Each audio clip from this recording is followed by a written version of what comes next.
Boa noite, irmãos. Tudo bem com vocês? Vamos passar essa semana?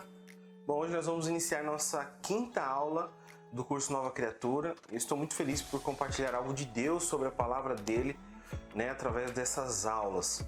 Sei que Deus tem preparado um novo tempo para as nossas vidas, onde precisamos não só agir por nosso entendimento, mas também por toda a sabedoria vinda do trono de Deus.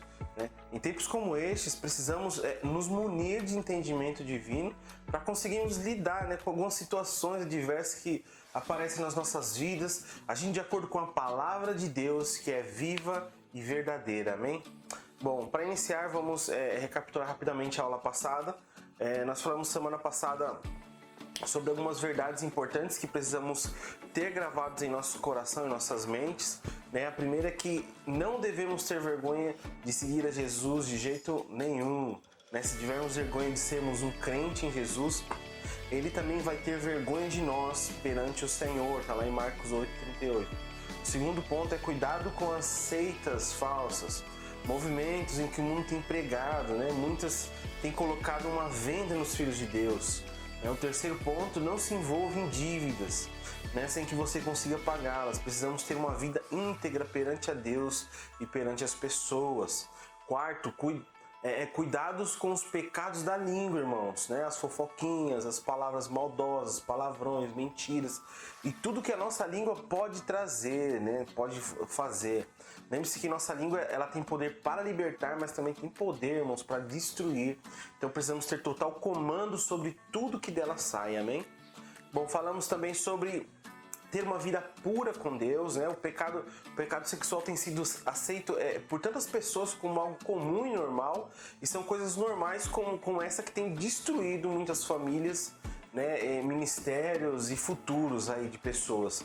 Jesus nos chama para termos uma vida de santidade. Este é o chamado para uma pureza moral no meio das lutas e tentações da imoralidade de hoje, irmãos. É um convite para um relacionamento vivo e produtivo com Deus. O único que é capaz de nos guiar no caminho da justiça e nos guardar do mal é o nosso Senhor. Falamos também sobre a condição de estarmos solteiros, que essa condição é uma condição de bênção em nossas vidas. Se você está solteiro hoje, glorifique a Deus. Entenda que esta condição também nos traz bênção e traz bênção para a sua vida, amém? E por fim falamos também das condições do casamento. Deus deseja salvar e restaurar totalmente as nossas famílias, pois a sua vontade é que você tenha um casamento muito feliz e abençoado. Para isso Ele deixou alguns princípios fundamentais que devem ser, irmãos, seguidos para ter um casamento bem sucedido. O marido amando a sua esposa como Cristo amou a igreja, sendo a cabeça do seu lar, sendo uma pessoa íntegra, sendo o sacerdote do seu lar. A mulher da mesma forma sendo submissa ao seu marido, sendo auxiliadora no seu lar e na educação de seus filhos. Amém? Bom, e hoje nós vamos iniciar falando sobre a palavra do nosso Senhor Jesus, que é a Bíblia Sagrada. A Bíblia, irmãos, é a palavra de Deus. E quem foi que escreveu a Bíblia? Vamos ler lá em Hebreus 1:1, que diz assim: havendo Deus antigamente falado muitas vezes, de muitas maneiras aos pais pelos profetas, e nos falou-nos nestes últimos dias pelo Filho. Também vamos ler lá em 2 Pedro 1:21, que diz assim: porque a profecia nunca foi produzida por vontade de homem algum, mas homens santos de Deus falaram inspirados pelo Espírito Santo de Deus, amém? E em 2 Timóteo 3,16 diz também, toda a Escritura é divinamente inspirada e proveitosa para ensinar, para corrigir, para instruir em justiça. E por ela ter sido escrita por homens, inspiradas por Deus, existe algum erro na Bíblia Sagrada? Você pode se perguntar. Vamos ler lá em Salmos 12:6, que diz assim: as palavras do Senhor são as palavras puras como prata refinada em fornalha de barro, purificada 7 vezes. Também Salmo 119, versículo 160, a tua palavra é a verdade desde o princípio, e cada um dos teus juízos dura para sempre. É uma pergunta que surge em nossa caminhada e precisamos de outros livros, né? Precisamos de outros livros para basear a nossa fé, além da Bíblia, né? Vamos ler Apocalipse 22, de 18 a 19, que diz assim: porque eu testifico a todo aquele que ouvir a palavra da profecia deste livro, que se alguém lhes acrescentar alguma coisa, Deus fará vir sobre ele pragas que estão escritas neste livro. E se alguém tirar qualquer palavra deste livro, desta profecia, Deus tirará a sua parte do livro da vida e da cidade santa e das coisas que estão escritas neste livro, amém? Ou seja, nenhum documento elaborado pelo homem pode, por mais conteúdo científico que tenha, pode substituir a palavra, a Bíblia, como o livro perfeito, né? Que revela o propósito divino para o homem, né? Para edificá-lo na vida cristã. Bom, a palavra Bíblia vem do grego biblios, que significa livro. Considera-se que esses escritos formavam por si mesmo um conjunto concreto determinado, sendo superiores às demais obras literárias existentes. Assim, a Bíblia é conhecida, irmãos, como as Sagradas Escrituras, e o conteúdo que eleva a categoria de livro por excelência. A nossa palavra é excelente, por excelência. O assunto principal da Bíblia é revelar a verdade que tanto o homem deseja conhecer a respeito da vida. Nas Sagradas Escrituras, Deus nos mostra que a verdade da existência e do destino do homem estão além dos limites terrenos que somente Ele, em sua onisciência e soberania, pode nos ensinar. Ao longo da história, irmãos, a palavra de Deus escrita na Bíblia tem sido provada e tem avançado, vencendo todo ataque e confirmando assim a palavra do apóstolo João, né? Não vos escrevi porque não soubesseis a verdade, mas porque sabeis e porque nenhuma mentira vem da verdade. 1 João 2,21. Falando também da palavra de Deus, vamos falar sobre a Trindade de Deus, né? Cremos que Deus é Pai, Filho e Espírito Santo. E que essas três pessoas são uma só Deus, são só um Deus, iguais em poder e glória. Declaramos isto baseado na própria palavra de Deus. Apesar da palavra Trindade não aparecer na Bíblia, temos várias passagens bíblicas que comprovam a existência de Deus em três pessoas. Ninguém pode compreender plenamente a Trindade. É impossível, irmãos, compreendermos Deus com nossa mente limitada, pois Deus é infinito. Aliás, não conseguimos compreender nem a criação desse Deus infinitamente poderoso. Ou você pode entender e explicar o universo e espaço. Você consegue explicar? Bom, no entanto, é impossível conhecermos a Deus intimamente e rejeitarmos a Trindade. A respeito da Trindade de Deus, alguém disse: se tentarmos entender, ficaremos loucos; se rejeitarmos, permaneceremos no inferno, né? Pereceremos no inferno, porque vemos como um espelho, obscuramente, então veremos face a face. Agora conheço em parte, então conhecerei como também sou conhecido. Está lá em 1 Coríntios 13:12. Em João 14:9, Jesus se identifica com o Pai, né? No verso 16, ele fala do Espírito Santo como sendo consolador que viria para tomar o seu lugar. E é óbvia a presença da Trindade na criação, irmãos. O verbo na terceira pessoa do plural, nós, também disse Deus: façamos o homem à nossa imagem, conforme a nossa semelhança. O mesmo ocorre em Gênesis 11:7. Desçamos e confundamos ali a sua língua, para que não entenda com a língua de outro, por ocasião da construção da Torre de Babel, né? Desçamos, né? Então é o pronome nós. Na carta aos Efésios, capítulo 1, Paulo descreve como cada uma das três pessoas da divindade desempenham papéis diferentes e específicos no plano da salvação do homem. Efésios 1:3-14. Bendito a Deus e Pai da nosso Senhor Jesus Cristo, o qual nos abençoou com todas as bênçãos espirituais dos lugares celestiais em Cristo, como também nos elegeu nele antes da fundação do mundo, para que fôssemos santos e irrepreensíveis diante dele em amor, e nos predestinou para filhos de doação de Jesus Cristo, de adoção por Jesus Cristo, para si mesmo, segundo o beneplácito da sua vontade, para o louvor da sua glória e de sua graça, pelo qual nos fez agradáveis a si no amado, em quem temos redenção pelo sangue, a remissão das ofensas, segundo as riquezas da sua graça, né, que ele fez abundar para conosco em toda a sabedoria e prudência, descobrindo-nos o ministério da sua vontade, segundo o seu beneplácito que propusera em si mesmo, de tornar a congregar em Cristo todas as coisas na dispensação da plenitude dos tempos, tanto as que estão nos céus como as que estão na terra. Nele digo, em que também fomos feitos herança, havendo sido predestinados conforme o propósito daquele que fez todas as coisas, segundo o conselho da sua vontade, né? Com o fim de sermos para o louvor da sua glória, nós que primeiro esperamos em Cristo, e que também vós estáis depois que ouvistes a palavra da verdade, o evangelho da vossa salvação, e tendo nele também crido, fostes selados com o Espírito Santo da promessa, né? O qual é o penhor da nossa herança para a redenção da possessão adquirida para o louvor da sua glória. Na oração nós oramos ao Pai em nome de Jesus, com o auxílio do Espírito Santo. Na bênção apostólica o apóstolo Paulo invoca a Trindade Santa, 2 Coríntios 13:13. A presença da Trindade no batismo de Jesus, né? Mateus 3, versículo 13 a 17. Então vê Jesus da Galileia ter com João junto do Jordão para ser batizado por ele. Mas João opunha-lhes dizendo: eu careço de ser batizado por ti, e vens tu a mim? Jesus, porém, respondendo, disse-lhe: deixai por agora, porque assim nos convém cumprir toda a justiça. Então ele o permitiu. E sendo Jesus batizado, saiu logo da água, eis que lhe abriram os céus, e viu o Espírito de Deus descendo como uma pomba, e vindo sobre ele.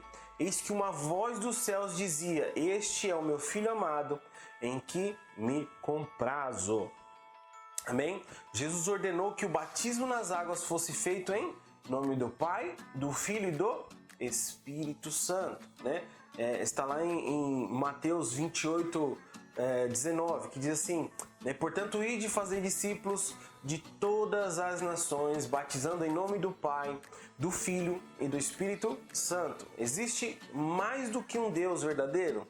Né? Isaías 43, 10 diz assim, né? Vós sois as minhas testemunhas, diz o Senhor, e meu servo, a quem escolhi para que saibais e me creais, entendais que eu sou o mesmo, né? E que antes de mim Deus nenhum se formou, e depois de mim nenhum haverá.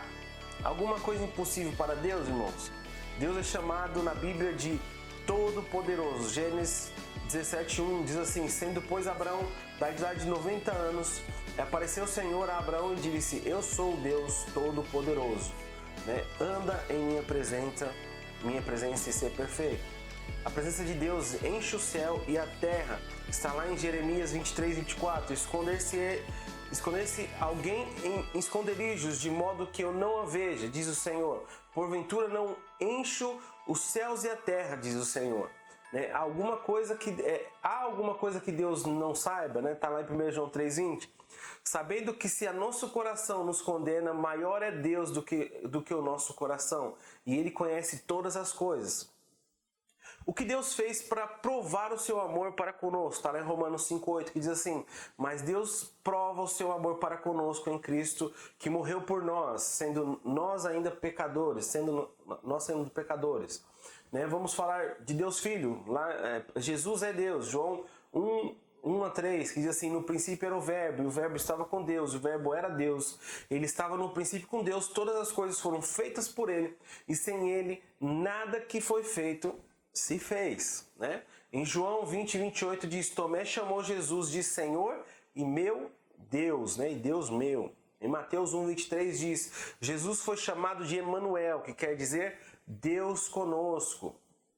Em Isaías 9:6, Jesus foi chamado de maravilhoso, conselheiro, Deus forte, Pai da eternidade e príncipe da paz. Em Tito 2:13, o apóstolo Paulo declara Jesus Cristo, o grande Deus. Jesus ser o grande Deus.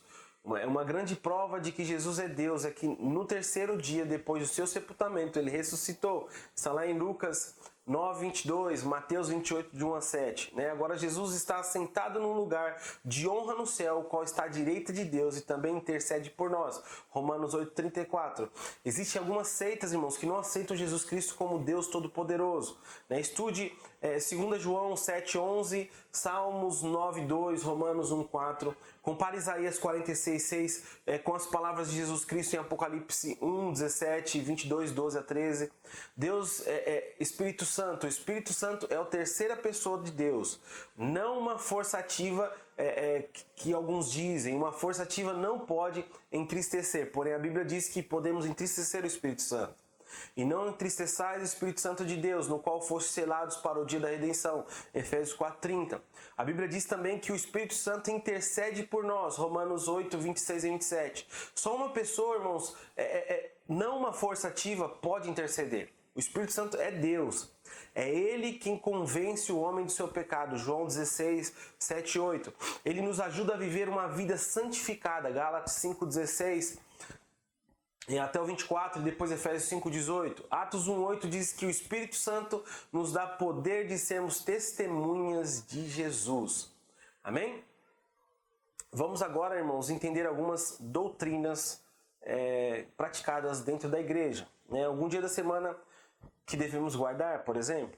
Qual era o dia da semana que os discípulos de Jesus estavam reunidos? Está lá em João 20:19, que diz assim: chega, pois, a tarde daquele dia, o primeiro da semana, e cerradas as portas onde os discípulos, com medo dos judeus, se tinham ajuntando, chegou Jesus, pôs-se no meio e disse-lhes: Pai seja convosco. O primeiro dia da semana é domingo, de acordo com o nosso calendário, Você pode ler também em João 26:2, Atos 27, 1 Coríntios 16, 1 e 2, Apocalipse 1:10, outros versículos que você consegue ver isso, De acordo com esses textos, é muito óbvio que a igreja primitiva respeitava o domingo como o dia do Senhor e se reunia para celebrar os seus cultos no dia que o Senhor havia ressuscitado. Está lá em João 21, De acordo com Atos 15, 22 até 29, algumas leis do Antigo Testamento foram incluídas nos ensinamentos dos discípulos, exigindo que os seguidores de Jesus obedecessem, porém guardar o sábado não foi incluído, por isso é domingo, não sábado. A Bíblia diz que não devemos deixar ninguém nos julgar ou ser árbitro das nossas vidas por causa de comer ou pelo beber, ou por causa de dias de festa, ou de lua nova, ou dos sábados, que são sombra das coisas futuras, mas o corpo é de Cristo. Está lá em Colossenses 2, 16 e 17. Algum tipo de comida que não podemos comer, Como a Bíblia chama as pessoas que fazem questão sobre comida? Romanos 14, 1 e 2. Diz assim: ora, quanto ao que está enfermo na fé, recebei-o. Não o contenda sobre dúvidas, porque um crê de tudo se pode comer e o outro fraco, que é fraco, come legumes. Está escrito lá que é fraco. Algum tipo de carne que é proibido de comer, vamos ler lá em 1 Timóteo 4, de 1 a 5, mas o Espírito expressamente diz que nos últimos tempos apostatarão alguns da fé, dando ouvidos aos espíritos enganadores e doutrinas de demônios, pela hipocrisia dos homens que falam mentiras, tendo cauterizado a sua própria consciência, proibindo o casamento e ordenando a abstinência dos alimentos que Deus criou para os fiéis e para os que conhecem a verdade, a fim de usarem deles com ações de graça, Porque toda criatura de Deus é boa e não há nada que rejeitar, sendo recebido com ações de graça, porque pela palavra de Deus e pela oração é santificada. Amém? Qual deve ser a nossa atitude para com as autoridades, irmãos? Podemos desobedecer ao governo do nosso país ou às nossas leis terrestres? Quem colocou cada oficial do governo na posição em que está? Romanos 13, 1, 7 diz assim: toda alma esteja sujeita às potestades superiores, porque não há potestade que não venha de Deus, e as potestades que foram ordenadas por Deus, que existem foram ordenadas por Deus. Por isso, quem resiste à potestade resiste à ordenação de Deus, e os que resistem trarão sobre si a mesma condenação, Porque os magistrados não são terror para as boas obras, mas para as más. Queres tu, pois, não temer a potestade? Faz o bem e terás louvor dela, Porque ela é ministro de Deus para o teu bem. Mas se fizeres o mal, teme, pois não traz debalde da espada, porque é ministro de Deus, você, em vingar para castigar o que faz mal. Portanto, é necessário que lhe estejais sujeitos, não somente pelo castigo, mas também pela consciência. Porque esta razão também pagais tributos, porque são ministros de Deus, atendendo sempre a isso mesmo.